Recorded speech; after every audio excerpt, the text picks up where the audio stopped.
ngasi habi numise youth myam su loi leibiri akoi ima sing se wari base thuna matam makoi se hanagi punsiron da ingna chikna lainaba do akoi myam to hona mina semi ya something is better than nothing moina tawra pasung ngai leba ai ama hujeba nate sarkar adu da gi date haizari se anyone mana tawzarani haje to ase mana tawbazo tawjasanu mana thamoi phajal sengaba ima lebak nusiebra ma tawning badum tawjasanu we have to appreciate it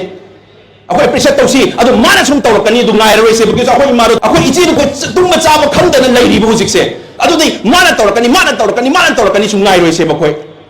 koi punjala se sumana sum leibasida khwadi wari badi kanano ima singni ko icha su nusibo oibanina ima lebak su nusibo oibanina ima lebak su ningde icha su ningde ani mak su ningde ba mokoina aduna makoi se tumna chaba khamdana mentally loi disturb oire ba leiri myam se sigi se akoi imungda sokte akoi imungda tawde na tumina lai thoku matam di natabra na khale myam lai ima kandabi ade ai ima su kandabi ade ai ima manipur kandabi ade aduna mayang tang punjilaga ngasi gi nupi lan December 2023 sidagi autang punjalaga ima sing na wari basem da wahala roi se myam ima sing se nuai nam ta pothala se yam nuai na rest tawsale akoi icha sing nam tang seba tawraga mam lemina se myam haizani myam university haria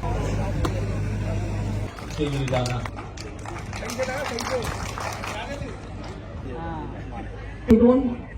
have to love anybody who अगर लोग से हमको भी खराब trick mati halas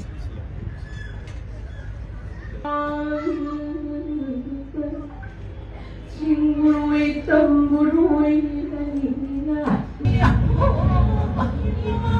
12 December se chahi khudingi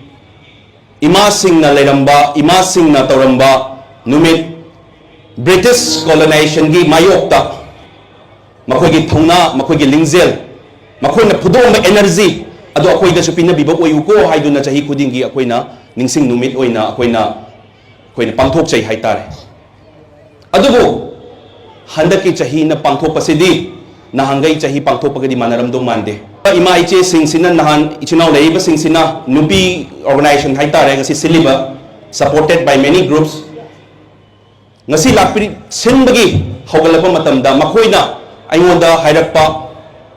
leibirim ngasi ichan sister sing lakpai gi friends sing lakpiri ba manipur dagi ngasi lakliba myam se tasengna invite phangegal invite phangbagi dang laambagi oi gani thajade ngasi laiba se karino hai matamda thamoi da prop cha ka da lakpa nga tani tasengna harakati ngasi leibiri ba ima sing phambiri ba kok ta khogi yetlaga khongche setlaga phambiri ba myam se ngasi se khogi leibi myam se tumina nungaina momon minopudi no paiwani maksel lagan no ingata na isu khange akoi ai engineering tawri ngai da chennai da phanam kun le akanda pena gi makhon ma tarak pakana thamoi da ting la om phawe ima sing su gasi sak manadabagi wani ngasi leibire manipur dagi susat uraga lakpasu loi oiram gani manipur da ima sing myam kumai ta hori yeng biu ne ningsing numit nupi lan ningsing numit ti haireba adu kamai to biyong biyo ima sing huji tumba chaba khangdana jaga da huji tumba ingdam dagi matam sida makoi da phaisu bok sup taba mayam leiri jaga sida makoi tumba chaba khangdan leiri bu hujik adu de kedore ngasi habi numise youth myam su loi leibiri akoi ima sing se wari base thuna matam makoi se hanagi punsiron da ingna chikna lainaba do akoi myam to hona mina semi ya ichinau myam namgadra ne aigi ima duna aigi ichi duna lambi so tum ne daga hayeng mayum da hanjan gani khangdaba hangchit mayum da hanjan gani khangba ngamdaba adugi matam se da makoi leiraga akoi nungai le thopa yabra ne yabanate something is better than nothing moina tawra pasung ngai leba ai ama hujeba nate sarkar adu da gi date haizari se anyone mana tawzarani haje to ase mana tawbazo tawjasanu mana thamoi phajal sengaba ima lebak nusiebra ma tawning badum tawjasanu we have to appreciate it akoi appreciate tawsi adu mana sum tawrakani du ngai roi se because akoi ima akoi ichi du tum chaba khamdana leiri bu hujik se adu dei mana tawrakani sum ngai roi se bakoi koi punjala se aduga akoi site tai ke do yage haiba se angtang sol tawmina se maram di kari nomini gi wari oram taragadi akoi se tumin lai thokpa yai ama tawba yai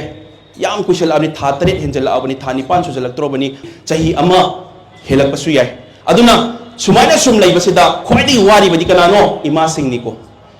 khwadi wari badi kanano ima sing ni kainom tawre kainom pakhali icha do yaw ribrani he kumain tawrin he nungay makul naman taba dang laong taba da makoy han chenthok toini ay ipuro da so aba ay ichanu pa da so khrabra ni he ichanu pa di malay bak ning bagi naha ngatan na thongna lingjen phana athau basing oina thengnari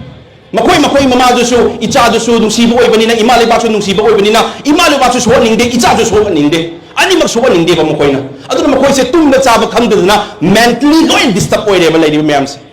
sige se akoy imung da sokte akoy imung da tawde na tuminda lai thokuma tamdi na tabra na khale mayam laisu laide ngasi sinliba ima sing nupi organization sinliba se tasena na hangai sinba program ga handa kadi yam manara moy mansu manade khale aduna suna cha moy na manaw pa moy na ngasi ay yauzari basini karigino habi matamda si punjan na bagi program ni khanjaduna hay tare aduna ngasi youth library ba ima sing library mayam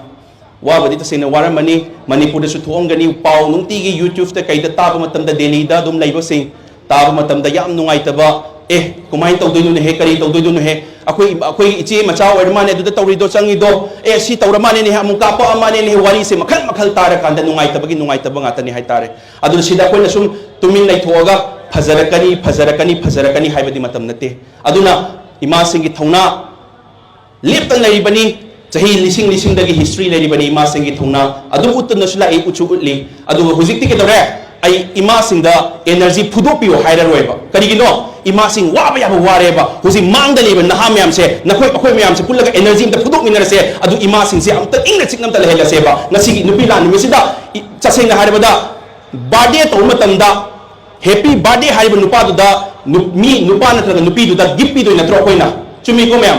adu di nupi la numita na hangai di ima sing na mayam energy uthoga makoy waba yaba ware husi su waba yaba wari ba adu taragadi makoy dang na atatai tabu yaroi akoy naha sing loi punjalasi ichina loi punjalasi adu ima sing sigi makoy na wari base yam thunam ta solve tawraga technically sumna lawdang iwana tana technically solve tawraga solution am poraga santi dang lawraga santi lakpa yaroi aduna akoy na solution am por mathau tai solution che politically technically thengara ko mathau tai adun akang hi myam su lebiram gani ngasi lebiri myam sida adun tanda minaraga kitang hena chanjalaga mana saurakani sina rajniti gi phibam ni akoi boss na saurakani akoi desi party da yawi natraga sida tawi haiba daka kan tadi aduna ka ai ima kan dabiya de ai ima su kan dabiya de ai ima manipur kan dabiya de aduna mayang tang punjilaga ngasi gi nupilan Don December 2023 sidagi autang punjalaga imasing na wari basem ta wahala roi se mayam imasing se nuai nam ta pothala se yam nuai na rest sala akoi icha sing nam tang seba tawraga nam tan lemina se mayam haizari mayam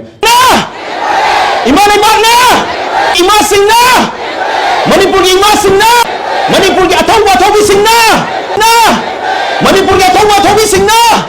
imanai bak na nuai ba chau phok chaba phok marami chahi kudingi Yubilan celebration se Manipur da Yubilan memorial to place alu pangko tunai hade bi chahi sidi dei ni Yubi group mai dei Yubi thauna mai dei Yubi brave oiba